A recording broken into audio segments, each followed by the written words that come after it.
Der neue Vierzylinder-Dieselmotor von Mercedes-Benz leistet je nach Motorvariante bis zu 150 Kilowatt, 204 PS.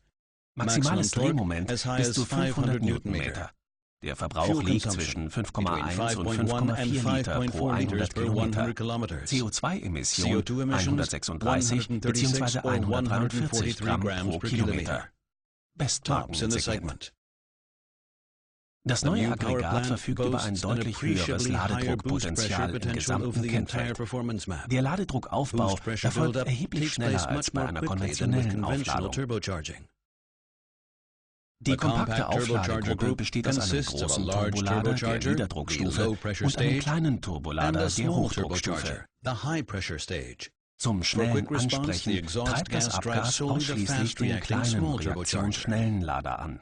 Er presst die Verbrennungsluft bereits bei niedrigen Drehzahlen mit hohem Druck in die Brennräume. Das Resultat: exzellentes Anfahrverhalten.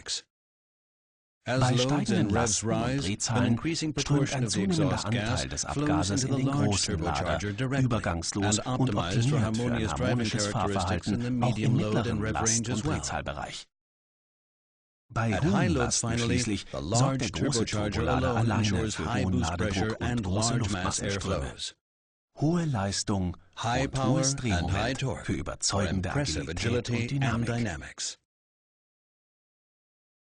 2000 Bar Rail-Druck. Die Common Rail Direkteinspritzung der vierten Generation ist eine wesentliche Voraussetzung für die überragenden Leistungs- und Drehmomentwerte des neuen Vierzylinder-Dieselmotors. Die komplett leckagefreien Piezo-Injektoren wurden weiterentwickelt und ermöglichen jetzt ein noch höheres Einspritzvolumen. Das Einspritztiming wurde hinsichtlich Flexibilität, Geschwindigkeit und noch feinerer Dosierung optimiert. Der hinten liegende Nockenwellenantrieb garantiert beim Längseinbau des Motors die Einhaltung der gesetzlichen Vorschriften hinsichtlich des Fußgängerschutzes. Auch sind die Schwingungsanregungen an Kurbelwelle und Nockenwellenantrieb bei dieser Einbaulage deutlich geringer. Ein Grund mehr für den außerordentlich ruhigen Motorlauf. Die neu entwickelte Ventilsteuerung vermindert die Reibung der 16 Ein- und Auslassventile.